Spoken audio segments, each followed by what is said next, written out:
I'm Theo Mercer, 34 freelance sound engineer and the eldest son in a family that stopped calling me that years ago. The lobby of St. Augustine's Medical Center reeked of lemon disinfectant and overripe lilies. The lilies were mine. I had them wrapped in brown paper and tied with black twine, a habit I picked up from the markets in Prague.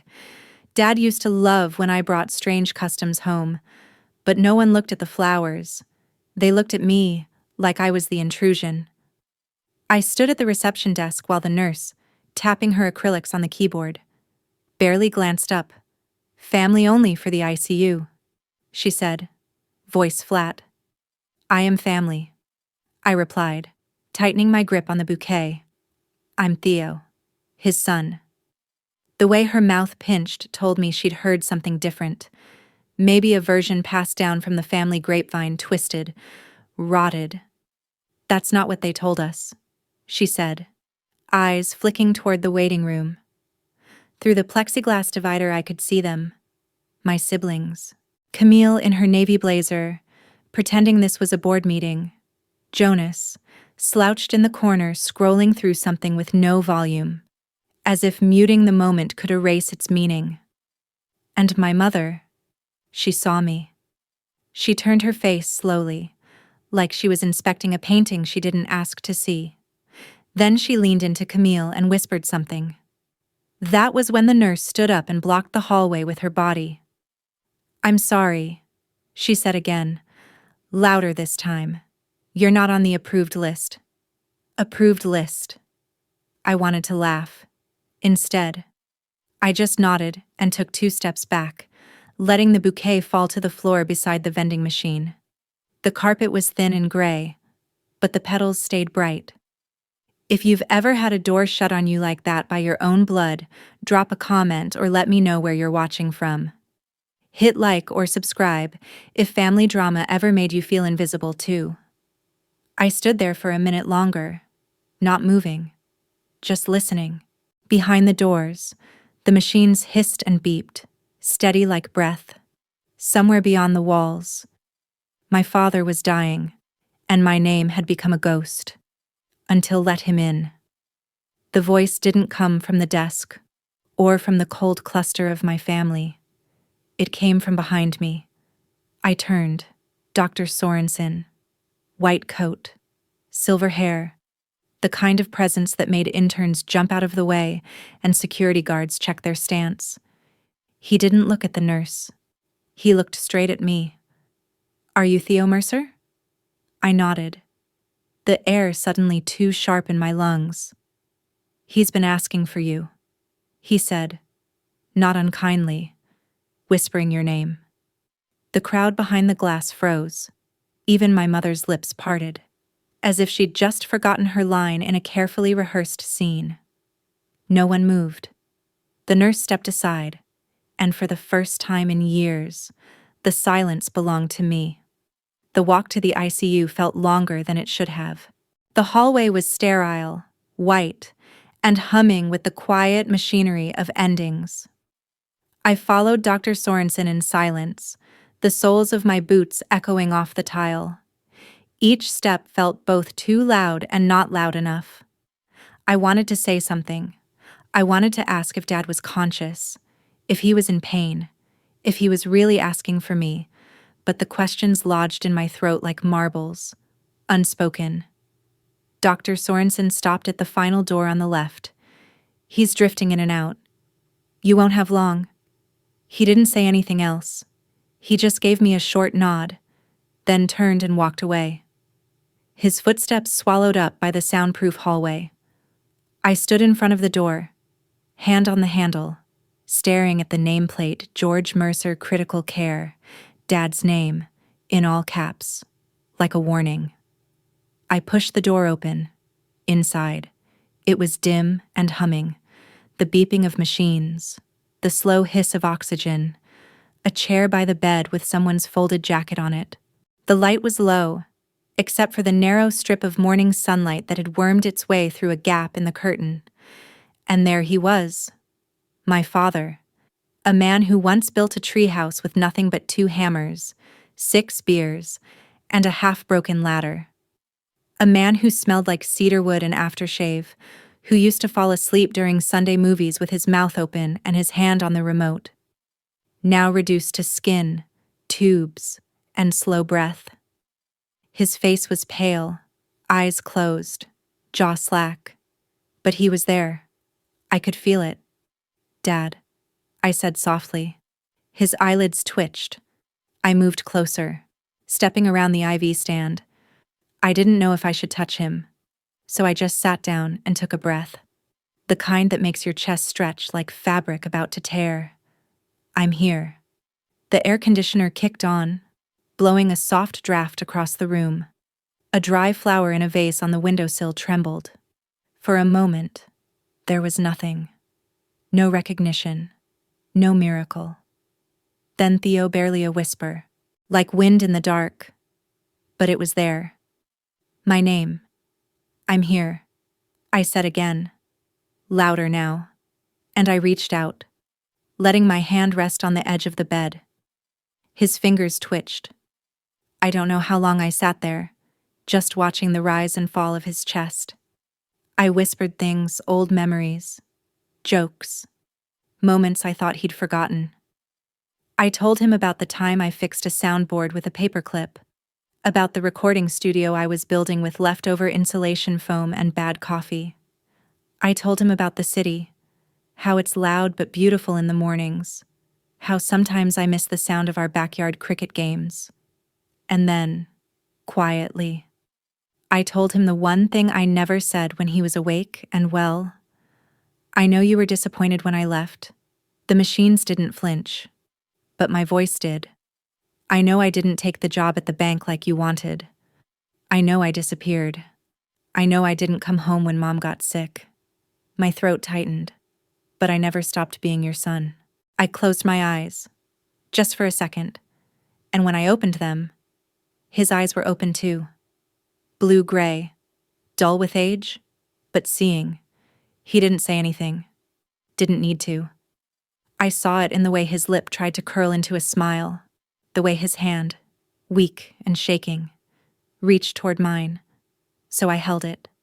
And in that quiet, with the hum of machines and the dust catching the light, I felt like I'd returned to something I didn't know I'd lost, until the door opened. Camille. Her heels clicked in sharp contrast to the hush of the room. She froze when she saw me. I thought she began, then stopped. Dad's eyes were still open. He looked past me, to her, then back to me. Camille cleared her throat. "They said you weren't allowed in." I didn't answer. "He asked for me," I said, not turning around. "By name." She stood in the doorway, unsure.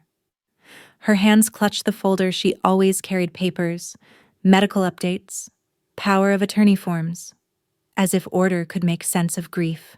"You haven't been around," she said. "We didn't think you'd care." I didn't flinch. "You never asked." Behind us. Dad coughed softly, a weak rasp. Camille's eyes softened. "Just for a moment. He kept the postcard," she said. I turned. "What postcard?" She opened the folder and pulled something out. A small, bent card. On the front, the skyline of Lisbon at sunset. I remembered. I sent it 5 years ago, after one of my first overseas jobs. It was addressed to Dad.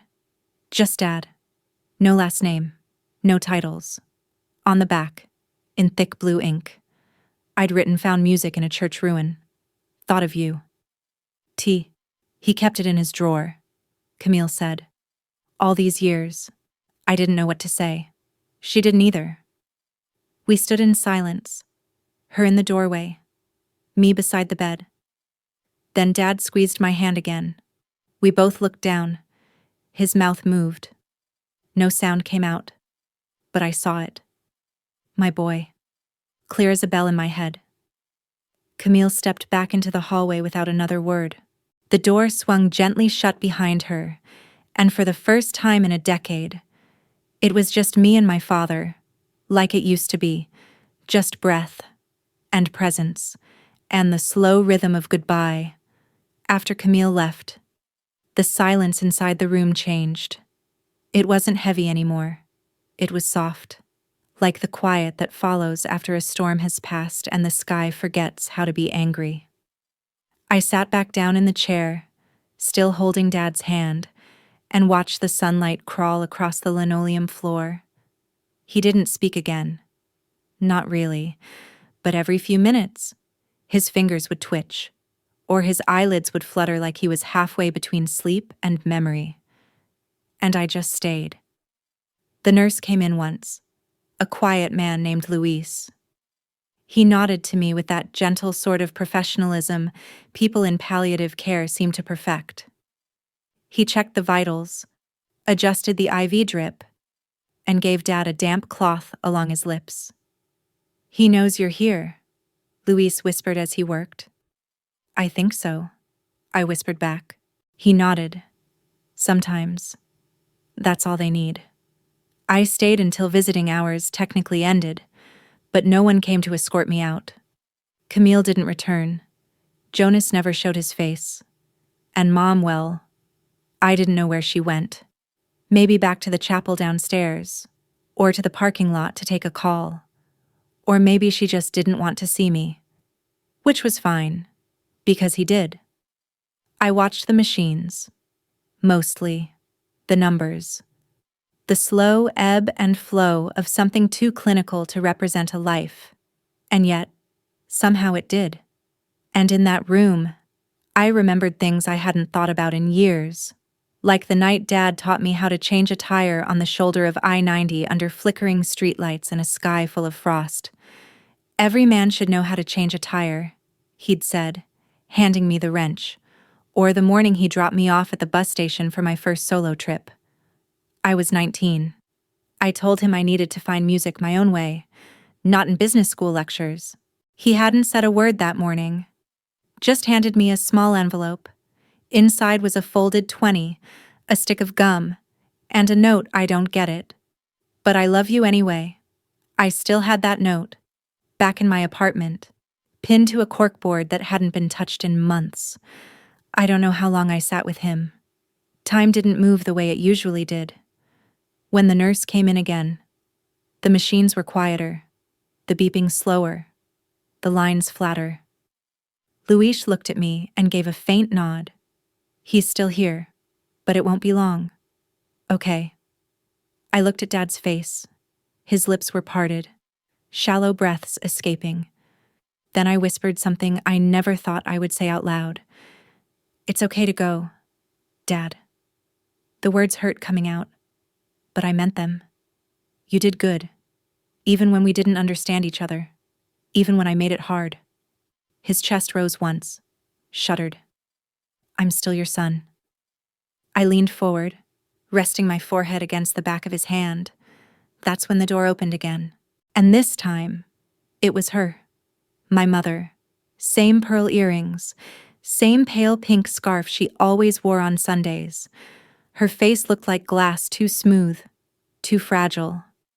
She stood in the doorway, as if unsure whether she belonged in the same air. "I heard you were here," she said. Her voice wasn't angry, just tired. "I didn't leave," I replied. She nodded once. "You always had his eyes." I didn't know what to do with that. She stepped inside, slow, her heels quiet on the tile. She stood across from me, on the other side of the bed, her hands folded in front of her like she was praying. "I didn't think he'd say your name," she admitted. "I didn't think I'd hear it again." She looked at Dad, then at the machines, then back to me.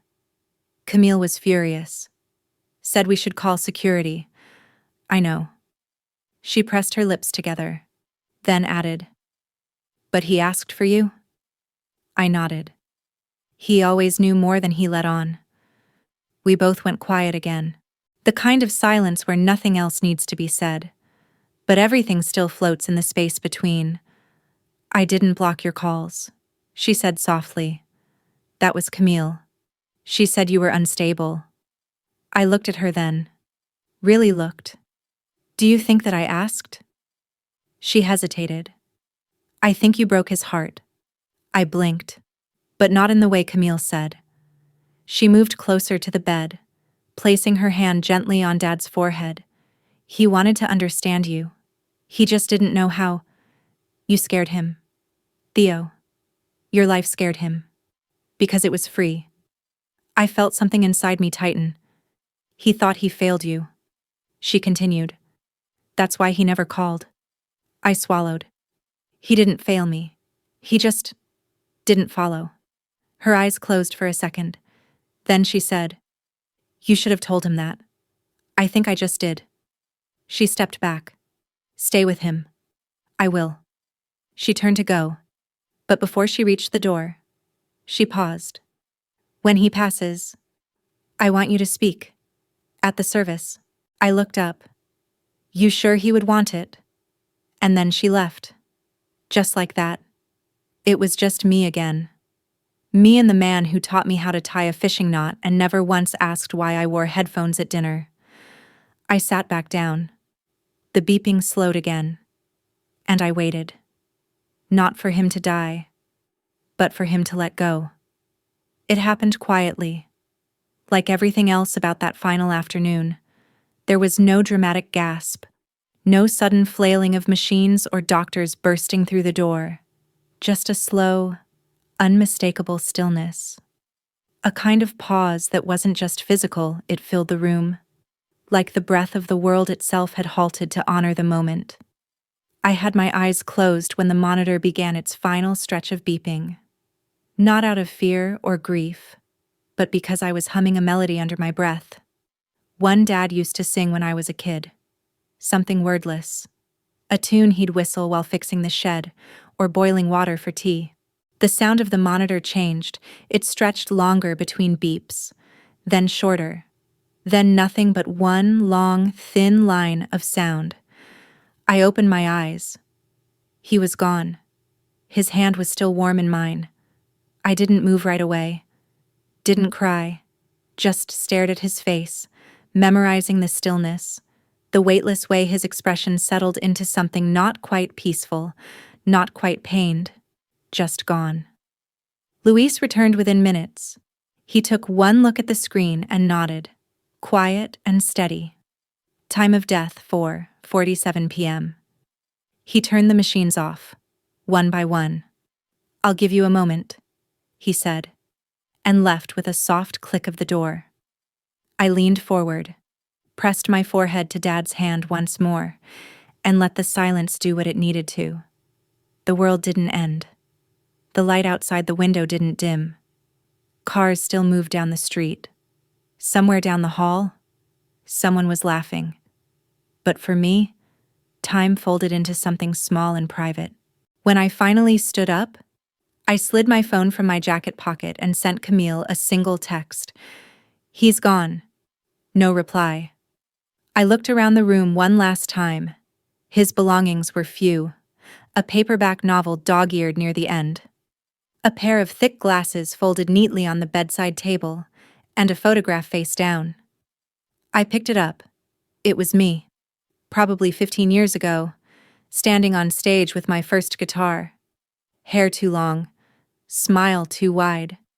Dad in the background, arms crossed, trying not to grin. He had kept it all this time. The door opened again.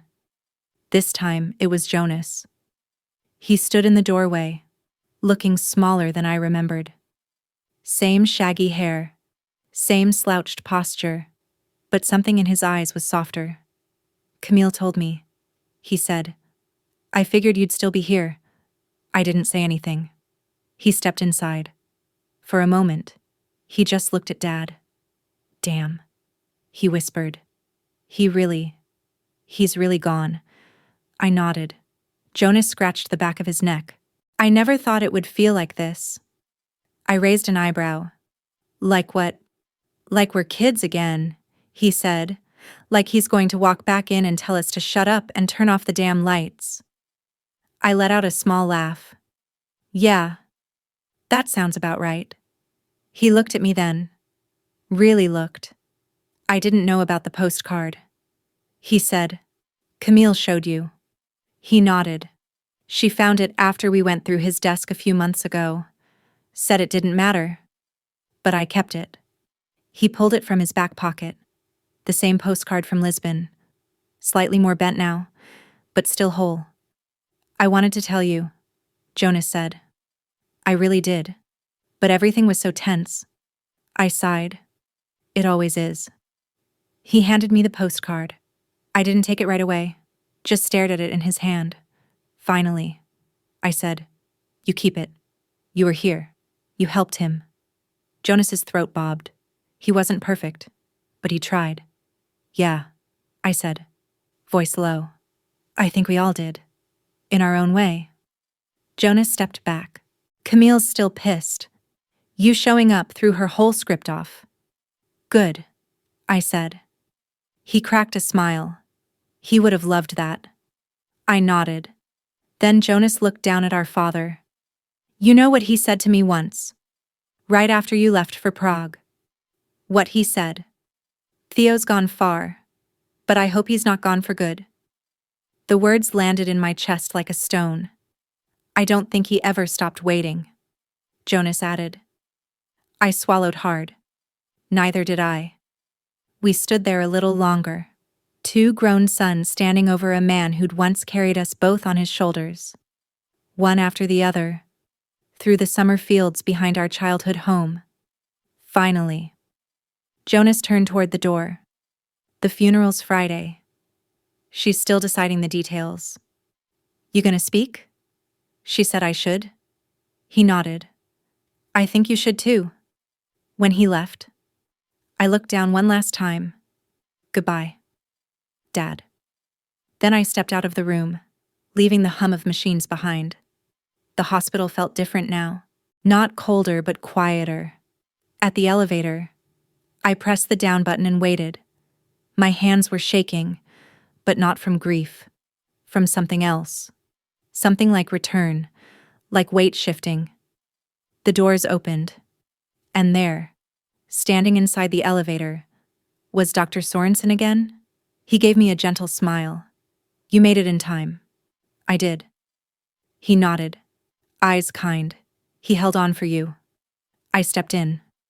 The elevator hummed as we began our descent. You'll speak at the service, he asked. Yes, I said. He looked forward, then added quietly, Speak from the place where you loved him, not the place where he hurt you. I didn't reply, but I knew exactly what he meant. When the elevator doors opened, I stepped into the lobby again, where hours earlier I had been denied, where the lilies I brought still lay wilted on the floor, kicked to the side. I bent down, picked them up, brushed the dust from their petals. Then I walked out the front doors into the evening sun. And for the first time in years, the world didn't feel like it was closing in. It felt like it was beginning again. I didn't go home that night. Instead, I walked, past the hospital gates, past the row of bakeries and boarded-up bookstores and chain coffee shops I used to haunt when Dad was still strong enough to meet me for lunch. The sky had shifted to that deep, velvet blue that folds into itself just before night, and I couldn't bring myself to be alone in a silent apartment. Not yet, so I kept walking. I ended up at the park near our old neighborhood, the one with the warped wooden benches and the duck pond that froze every winter. Dad used to take us there on Sundays, Camille with her neat braids and juice box, Jonas with his pocket full of worms he'd try to hide under the picnic blanket. Me, with a backpack full of sketch pads and blank cassette tapes. There was one bench still in the same spot, under the gnarled sycamore near the path. I sat down and let the chill seep into my legs, and I cried. Not loudly, not the kind of crying you see in movies, with sobs and shaking fists. Just quiet tears that slid down my face and caught on my chin, falling onto my coat like melted snowflakes. I didn't wipe them away. I sat like that for almost an hour. When I finally stood, I pulled out my phone and opened the note app. I stared at the blank screen, thumb hovering over the keyboard. I didn't know where to begin. What do you say at your father's funeral when your entire relationship was built on silences and glances and unfinished phone calls? I typed the first word remember, then deleted it, then typed it again. By the time I got home, I had a single paragraph. He was not always right. He was not always warm, but he was mine, and sometimes he reached for me, even when he didn't know how to say it. I left it at that and fell asleep on the couch, still in my coat, the lilies in a water glass on the kitchen counter. The next day was a blur of arrangements. Camille sent me a schedule typed, color-coded, with precise bullet points on who was to speak, when, and how long. My name was listed at the bottom. Theo. Optional reading 5 mins. Optional. I texted her back I'll speak. Not read. No reply. On Wednesday, I went back to the house. Not mine. The house. The one I grew up in. It still smelled the same, like lemon polish, aging paper, and the faintest trace of lavender detergent. No one had changed the wallpaper. The same framed photographs still hung in the hallway: family vacations, piano recitals, Dad holding Camille in front of a plastic Santa Claus, and one photo missing. The one of me at graduation. The frame was still there, but empty. Dust outlined where my face used to be. I didn't ask. I went upstairs, to the attic, the only place that had remained mostly untouched. I found the old record player buried under a tarp, the one Dad and I used to sneak up and listen to jazz records on when Camille had her friends over and demanded silence. I pulled off the tarp and set it up. There was one record still in the sleeve, Miles Davis, Kind of Blue. I placed the needle and let the soft crackle roll through the air. It sounded just like I remembered. Warm, imperfect, human. That was when Mom came in. She didn't say anything at first, just stood by the attic door, arms crossed, scarf wrapped tight around her neck like armor. I didn't know you still came up here, she said after a while. I didn't, I replied. Not for a long time. She moved closer, her heels creaking on the floorboards. He used to come up here alone. After dinner. Just sat in that chair. She pointed to the old blue recliner in the corner. I hadn't noticed it until now. A dent still pressed into the cushion. He listened to that record, she said, over and over. Never changed it. I nodded. We used to listen to it together. She looked at me then, and for the first time since I was maybe 12, she smiled at me, not out of politeness or presentation, just a small, tired smile. I'm glad you came back, she whispered. So am I. She left after that. Quietly. I sat in the attic until the record finished, then turned it over and listened to the other side. That night. I finished the speech. Not a eulogy, not a reading, just a memory, strung together with whatever thread I had left. I didn't memorize it. I didn't even type it. I wrote it by hand on a sheet of yellow notebook paper, folded it in thirds, and slid it into my jacket. Friday came fast. The church was packed, more than I expected. Co-workers, old neighbors, even the guy who ran the hardware store Dad used to argue with about screws. Camille stood up front in a charcoal gray dress, reading verses from Corinthians like she was giving a TED Talk. Jonas followed with a short story about how Dad once tried to build a birdhouse and ended up smashing it with a rake. There were laughs. Then it was my turn.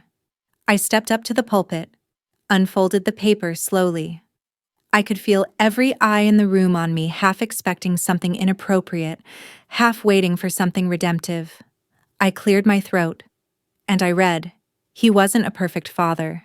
He didn't always know how to say the things we needed to hear, but sometimes he said them without words, in the music he played, in the way he cleaned the gutters when we forgot, in the way he kept the things we thought he'd thrown away. I remember once, I asked him why he never told me he was proud of me. He said, I didn't think I had to. you're doing it anyway. Maybe love isn't loud. Maybe it's just the quiet sound of someone staying close even when they don't understand you. He stayed. And now, I hope he knows I did too. I folded the paper, stepped back, and that was it. The silence that followed was different from the hospital. This one wasn't cold or shocked. It was still, soft, respectful. Camille was crying. Jonas had his head down. Mom met my eyes and gave the smallest nod I've ever seen. And for the first time in my life, I felt like part of the family, not the prodigal son, not the disappointment, just Theo. After the funeral, no one rushed out. It surprised me. I had expected people to slip away quickly, hiding their relief behind polite handshakes and murmured condolences. But instead, they lingered, gravitating toward the foyer in small, murmuring clusters, as if unwilling to let the final note of the day settle too fast. I moved slowly down the center aisle, still holding the folded yellow speech in my hand. The paper had gone soft at the corners from sweat. I didn't mind. I felt like I had just released something I'd been carrying for years. Camille met me halfway. She didn't say anything at first. Her eyes were rimmed red, but dry now. Her lipstick had worn off on one side, and a strand of hair clung to her forehead. That was good. She said, "Thanks." She hesitated. It wasn't what I expected. I know. It was better. That stopped me for a moment. I searched her face for sarcasm, but it wasn't there. Just exhaustion and something that might have been regret. Then, like always, she pulled herself back into order. "I'll need you to sign some things this week," she added, shifting gears. "Estate stuff. There's a reading of the will on Monday." "Okay. We're meeting at the house. 10 a.m. I nodded. "I'll be there." Camille turned to go, then paused. "He loved you. You know." I didn't respond. Not because I didn't believe her, but because I finally did. Jonas caught up with me outside the church. He was eating one of the shortbread cookies from the reception table, holding it like it was sacred. "Didn't think you'd say all that," he said, through a mouthful of crumbs. "Didn't think I would either." We stood on the stone steps, looking out at the gray clouds rolling above the parking lot. The wind had picked up, stirring the bare branches of the oak trees along the edge of the cemetery. "I meant what I said the other day," Jonas added. "I think he waited for you." I nodded. Jonas finished his cookie, wiped his hands on his pants, and gave me a sideways glance. "You staying in town?" he asked. "For a little while. I've got some leave saved up." "Good. We could, I don't know, grab a beer, talk like people, like brothers." He smiled. "Sure. Like that." We didn't set a date, but we both knew we would. Monday came with rain. Not the dramatic kind, just a dull drizzle that blurred the windshield and softened the sound of tires on asphalt. I parked a little further down the street from the house, under the same maple tree that used to drop leaves the size of my face when I was a kid. Walking up the front steps felt different this time.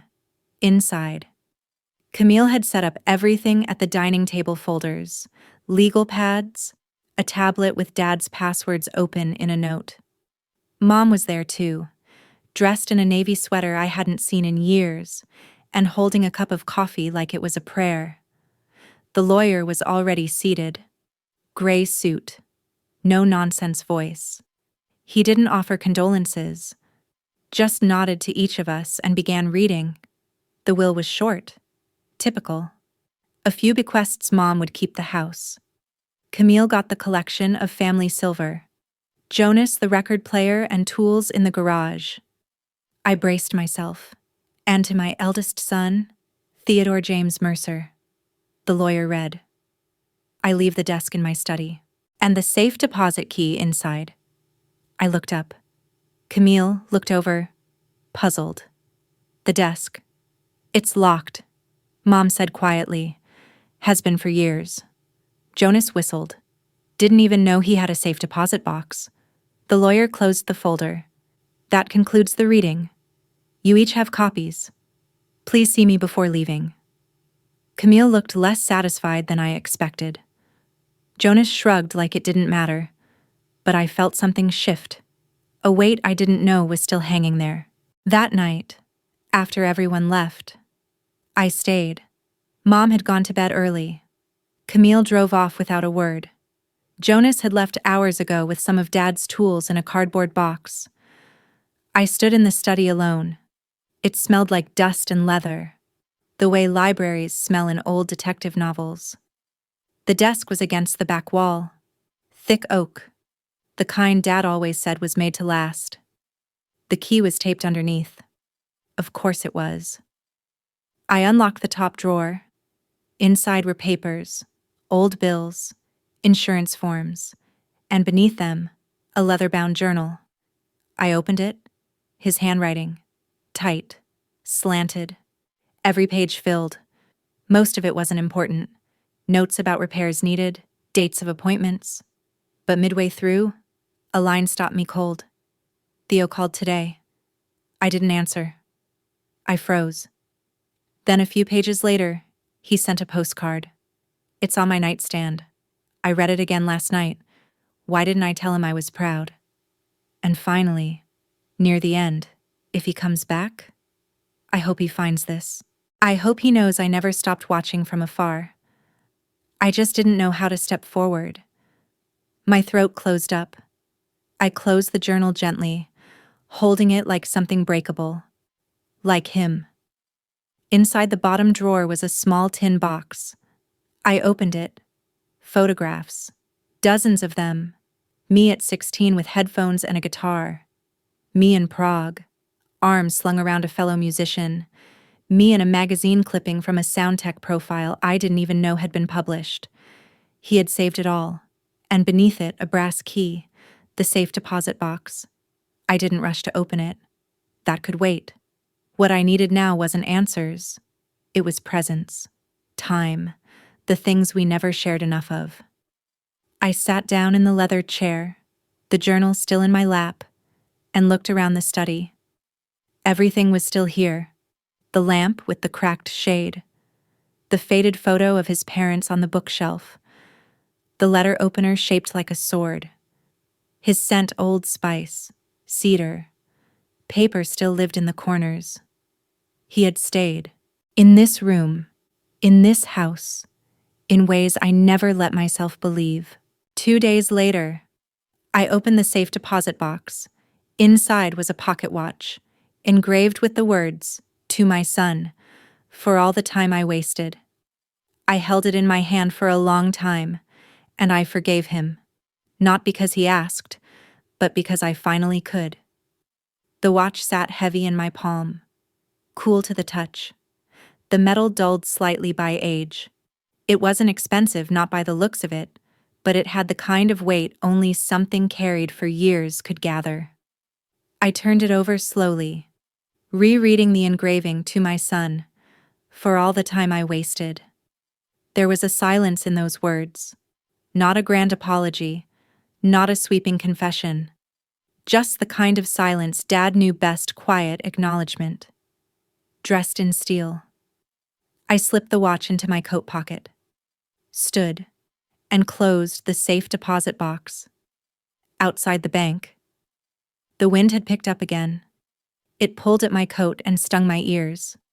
And yet, for the first time in what felt like forever, I didn't feel like I was walking alone. I didn't believe in ghosts. Not exactly. But something about that watch, about the message, made me think that maybe Dad had finally found a way to speak in the language we both understood. Time. Back at the house. I helped Mom clean out the garage. It had been years since anyone had touched the boxes that lined the back wall. They were labeled in Dad's handwriting, holiday lights, camping gear, Theo's stuff. That one stopped me cold. I pulled the box down, brushing off the thick layer of dust, and pried it open. Inside were things I hadn't seen since high school. Old notebooks filled with half-written lyrics, cassette tapes labeled in Sharpie, a dried-out glue stick, and a cracked plastic case that once held guitar picks. Beneath it all, a folded piece of paper, a note, torn from a spiral-bound pad. I heard the song, I Don't Know How You Did It, but it sounded like rain. No signature, no date. But I knew the handwriting. I held the paper against my chest and let out a breath I hadn't realized I was holding. He listened. I said aloud, not to anyone in particular. Mom looked up from where she was sorting an old toolbox. I passed her the note. She took it gently, read it once, then again. When was this? No idea. I said, could have been Prague, or the soundtrack I did for that documentary. But he heard it. She gave me the note back and smiled. He was proud. He just didn't know how to show it without sounding weak. I folded the paper and put it back in my jacket with the watch. It wasn't weakness, I said. It was fear. She nodded. You were always brave, Theo. Even when you didn't know it. That quiet praise hit me harder than I expected. I gave a small nod and reached for the next box.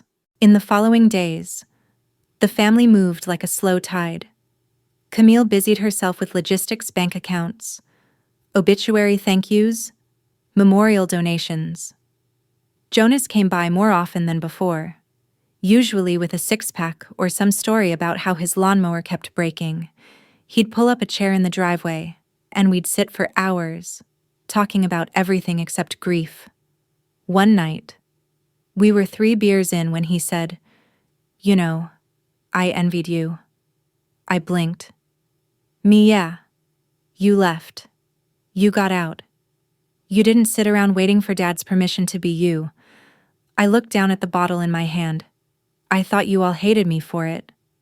We didn't understand it, he said. But we didn't hate you. I felt like I abandoned everyone. You didn't, he said. You saved yourself. That's not a crime. We sat in silence for a minute, the night buzzing with the sound of cicadas. I'm glad you came back, Jonas added. Me too. Then he chuckled, soft and low. You remember that time we all tried to build a tree fort and it collapsed because Camille insisted on using her dance ribbons as rope? I laughed. She swore they were reinforced. He grinned. Dad let us rebuild it, this time with real tools. I think that's the only time he ever let me near a nail gun. I nodded, smiling, memory warming my chest. That's the thing. He didn't always say yes, but he let us try. Jonas looked down at the ground. Yeah, he did. We didn't say anything more after that, just sat there, surrounded by tools, dust, and dusk. 2 brothers who had spent years walking different roads, now finding their way back to the same porch. The night before I left town, I went back to the hospital. Not for anyone else, just for me. The building was the same, sterile, humming, distant. But this time, when I stepped into the lobby, the scent didn't make me recoil. The flowers I'd brought that first day were long gone, replaced by some rotating mix of cheerful arrangements, but the desk was the same nurse, even. She looked up, surprised. Mr. Mercer. I smiled faintly. Just Theo. She stood, walked over. I wanted to say, I'm sorry for the way I handled it that day. It's all right, I said. You were doing your job. She nodded. Still, it stayed with me. After you went in, the way he said your name, it stuck. That hit me harder than I expected. I'm glad you got to be with him, she added. Me too. I left the hospital quietly. No need for fanfare or ceremony, just the sound of the doors sliding open and the night air brushing against my face. Back at the house, I found Mom in the kitchen, wrapping a stack of leftovers for Jonas. You heading out tomorrow? she asked. Yeah, early. She placed a foil-wrapped container into a bag, then turned to face me. You're welcome back any time. You don't have to wait for someone to die. I know. She hesitated, then stepped forward, arms uncertain. We'd never been big on hugs, but this time, we met halfway, a quiet, awkward, beautiful moment. Her chin touched my shoulder. Her perfume was the same as when I was a child. I loved him, she said into my collar. I know. He loved you. I closed my eyes. I know that now. We held the moment a little longer, then let go. She reached into the drawer and handed me something small and worn.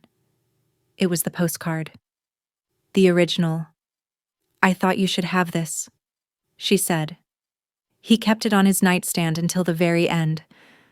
I turned it over, my words still visible through time and fading ink. Found music in a church ruin. Thought of you. T. I nodded. Thank you. She stepped back, wiped her eyes with a tissue, then laughed softly. He always said you had too many words? Turns out, those were the only ones that ever stuck. I smiled. He had his ways. I packed the postcard next to the watch and the note. A small archive of unspoken love, gathered late but not lost. When I pulled away the next morning, the street was wet with rain and light.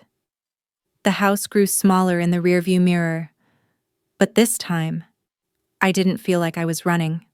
I felt like I had returned. And maybe, just maybe, that was enough. The road out of town stretched long and flat, flanked by cornfields on one side and a string of rusted-out telephone poles on the other. I had made this drive dozens of times before, but it had never felt like this. Usually, I left in a rush, shoulders tight, music loud, as if I needed to outrun something that followed me from the front porch to the freeway. But not today. Today. The silence in the car wasn't hollow. It was full, and I didn't need the radio. The watch was in my breast pocket. The postcard was folded between pages of my travel journal, and the note he listened was tucked into the sun visor above me, fluttering slightly when I hit a bump. It wasn't much, but it felt like everything. I returned to the city just after sunset, when the skyline bled neon across the windshield. My apartment was still there. Unchanged dim hallway, squeaky door, radiator that knocked like an old man coughing. I dropped my bag by the entryway and stood in the silence, the ghost of Dad's hospital room still clinging to my coat sleeves. There was a voicemail waiting unknown number. I pressed play. This is Mr. Weller from Sunlight Studio. Just calling to say the sound edits on the short film came through, and they're beautiful, poetic stuff. Would love to talk more about scoring our next doc project. Hope all is well. I smiled. It wasn't a life-changing job, but it was something, and I knew without doubt Dad would have been proud. He never understood the work. Not really, but he would have listened. And maybe that's all I ever wanted. I poured a glass of water, stood at the window, and stared out at the blinking lights and early summer steam rising from the subway grates. Then I opened my laptop. I began drafting an email to Camille, to Jonas, to Mom. One group thread. Subject about the watch. I kept it short. Hey, just wanted you to know I found the engraving. He knew. Maybe not everything. Maybe not all at once. But he knew. I'm heading back into work next week, but I'm not disappearing again. If anyone ever wants to come visit the studio, doors open. Love. Theo. I hovered my mouse over send, then I hit it, and I let it go. Later that week, I took the watch to a local repair shop. Tiny place, run by an old man named Harris who wore glasses thicker than my wrist. He turned it over in his hand, whistled. Solid piece. Needs cleaning. Maybe a spring replaced. Can you restore the engraving I asked? He tilted it to the light. Oh, it's not fading. It's just dirty. The words will last. I nodded. Good. Belong to your father, he asked, not looking up. Yeah. He left it to me.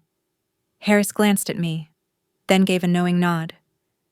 It means more when it wasn't easy, doesn't it? I didn't respond. I didn't have to. He wrote me a claim slip and said it would be ready in a week. Days passed. I returned to work, sat in sound booths, tuned audio levels, cut background noise from raw interviews about sea turtles and textile factories, and climate change in the Arctic. Nothing grand, but the small rhythms of it gave me peace. One night, while I was adjusting a clip of wind through pine trees, I closed my eyes and I swear I heard him. Not his voice, exactly, but the rhythm of it. A memory, maybe, or something deeper. You're doing it anyway. That line from the journal kept circling back. I think it'll live in me for a long time. Jonas called on a Thursday. You busy, kind of, I said. But go ahead. I'm outside. I laughed. Outside what, your apartment? I pulled the curtain back and there he was, leaning on his car, holding a six-pack in one hand and a bag of takeout in the other. You coming down, or what he called?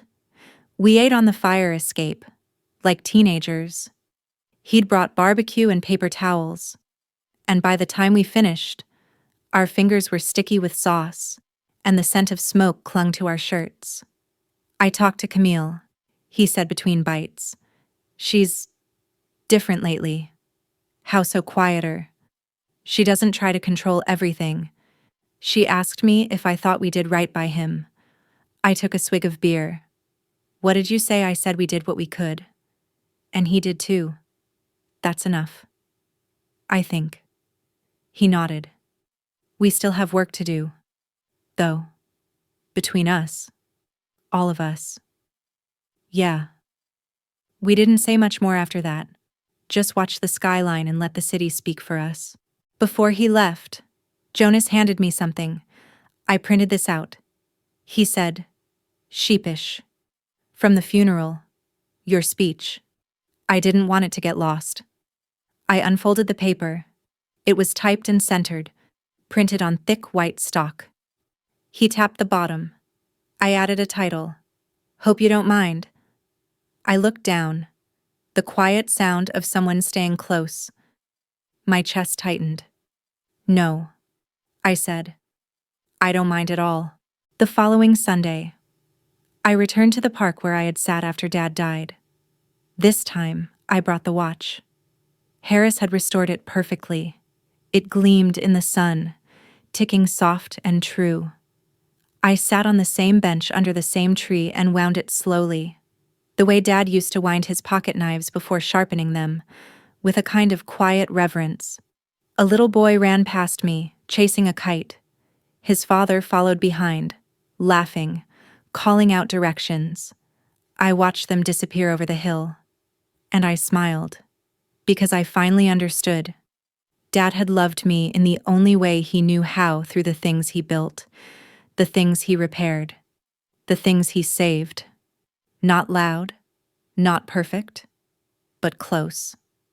And maybe that was what mattered. Later that afternoon, I stopped by the cemetery. I didn't bring flowers this time, just the watch. I sat beside his grave, let the breeze ruffle my collar, and said, I'm still here. Then I laid the watch on the grass beside the stone, just for a minute. Let it tick, let it breathe, let it remember. I picked it back up and walked away. Not healed, but whole. Not finished, but finally home.